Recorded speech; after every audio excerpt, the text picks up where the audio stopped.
Wow. So let me just say that these questions have been sent in via email, via text, and via social media. Okay. For not just individual, just for all of us to answer as we want to. So I'll go for the first one. I'll just go down the list. So you all have deep roots in gospel, reggae, and global music. When House of Fyah formed, which of those influences felt most urgent to bring forward, and why? Well, obviously it's got to be reggae music, first and foremost, because we're all entrenched deeply in the reggae music scene through everything we've ever done. Yeah. I mean, even though I've started from gospel and so forth and the likes of, I think most likely, the first time I got it really excited was when I was playing the bass going,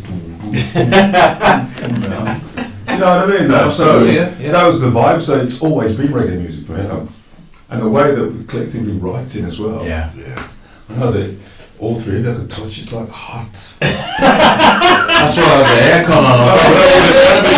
You know what I mean? So, it's got to be reggae music. It's always got to be reggae music. But then we've got a tinge or a hint of that soul vibe, because I don't think I'm not going to want to do anything that's going to be too heavy. Yeah. I don't want to be a political band as such. Even though we've got to throw a little bit of our own ideas into it. But I'm more into lovers rock, because I want to make everybody feel like they're having a great time. So you know that summer vibe. But how we make it through the night was. It's love, isn't it? We're dealing with love, peace and love. Well, absolutely. And I think the thing with reggae music as well, like you're saying, taking it away from the political stuff. We don't want to be too political. It's about having a good time in it and just chilling, and that's what we're kind of doing as well. Having kind of reached a certain demographic age-wise, I think we're just enjoying each other's company and making good music. I think going back to the question, I think the reason why it probably hasn't started from either gospel or soul, I think we fuse that into our music anyway. Especially from your background, Dennis, and you know, when you're approaching certain elements of chord progression and structure, it's not just coming from what you would typically hear in a reggae song, is it? It's coming from a different sort of branch, you know? No, absolutely. We're all up for pushing the envelope on reggae music, to put in more than what the average reggae song might have in there. And I'm up for definitely want to get into because I know you love the one drop or the lovers rock, which is a very British thing. But it's how does the British thing express itself through the rock steady and the rock pop, the heavier elements of reggae music. So it's kind of using some of those elements where they might not be used on certain tracks. For me, it's about pushing this as far as commercially pushing the envelope. Do you know what I mean? I mean, you talking about that for me, the reggae side of it is still an education for me, because before being apart with Ali and stuff and Astro and going away and touring, I didn't reggae music, because I'm a soul boy, I'm an R&B boy, so being introduced to the reggae, all I knew was UB40 and Bob Marley really, and John Holt.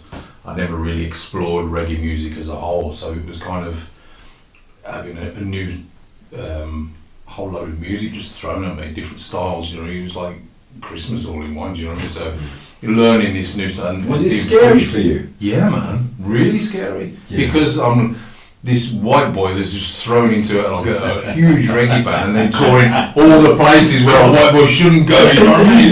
No, what are we doing, lads? Asian.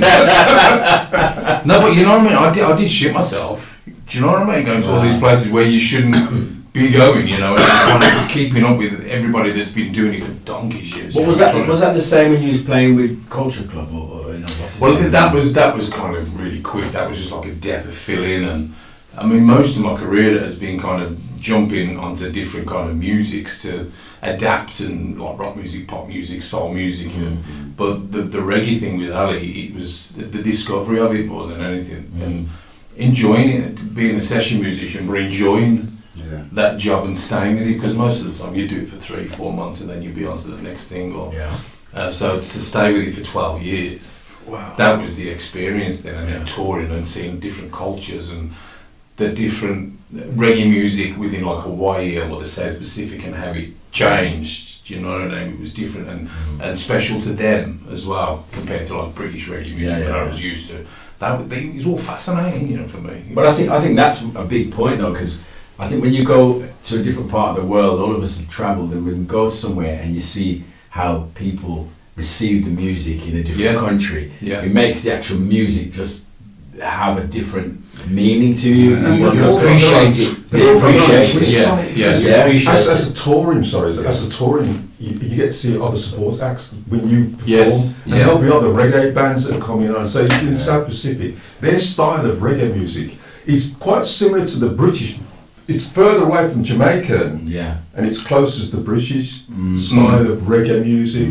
But then they've always got their own take on it. The chord progressions, as you will understand, that could be slightly different, or I'd say sometimes be even upside down or kind of wacky, because you know what I mean. But they work, unbeknown to me why, but it's still a great thing that reggae music still has gone that far wide, and people can take their own and make their own twist on it. And we're probably getting away from what we're trying to say here, but they all get their own twist on the take on reggae music itself.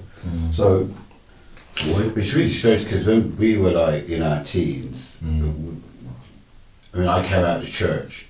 I didn't go into heavy reggae music, but I ended up hitting with the Bobble Free band, which we were in. So we were like, we were sweet 16, 15, 16, 17 years old, doing our version of what we called reggae music, you know what I mean? But we that was fused with so much stuff then, because that was fused with popping out. Career. We were trying to put all Level 42, you know, it was all had mad chords, but a bit of a reggae vibe. You know, we used to even copy the good records of the day. There was a certain artist like John Holt. Yeah. We used to play Natasha's nightclub, and you know, all of the. But do you think I mean, even at that point, that would have been what, the 80s? Yeah. Reggae music had only been around really. I mean, it's still only like in its infancy then as well, isn't it? It was still developing in a sense, different genres. Well, you had all the stuff, all the what had come before us. So when we were like in the 70s, you had that fusion of reggae music, ska music, mixed with blues and ska. So there was a whole bunch of mixing and mashing coming through. Then you had a very specific sound coming out of Jamaica in the 80s. More of a digital sound, more hardcore digital sound, that next to the dancehall, the early 90s. I mean, there was one point where the style was to sing a tune in one key while the record was in another key. Sanchez, Frankie Paul, they would do that, and it was like, you know, I'd be in the dance, I'm hearing the bass is in B flat, and the man's in like, he's singing in E sharp or something, he's in another key, and it's like, actually, that's right. You know, with a little bit of a drink inside it, that actually he just rock into this thing. And I thought, wow, this is mad, this is absolutely mad.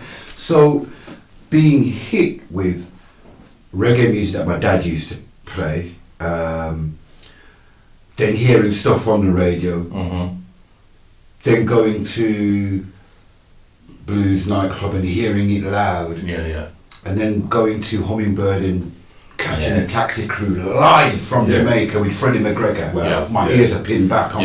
Now I'm hearing reggae music being played perfectly, and it struck me, this is as heavy as rock and hip hop.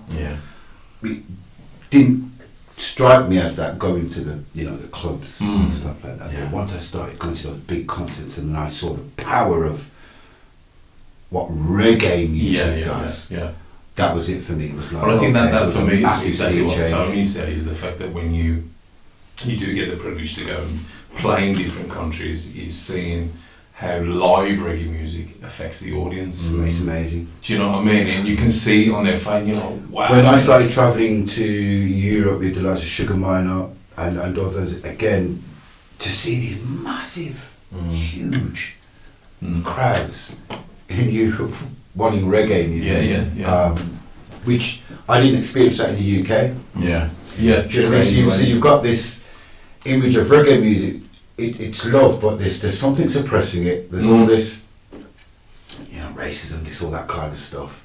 you're in this economic, social bubble in the Midlands, and then you get the opportunity to go to another country, and all of a sudden there's 20,000 people that don't look like me, who are cheering and want reggae music, and you suddenly think to yourself, oh right, so there's something going on in reggae music. It's absolutely huge. And I think the perception of that, ideally, the idea that when we get out of the country, people like to listen to live reggae music, is because they don't have the same influx of reggae music that we get in this country.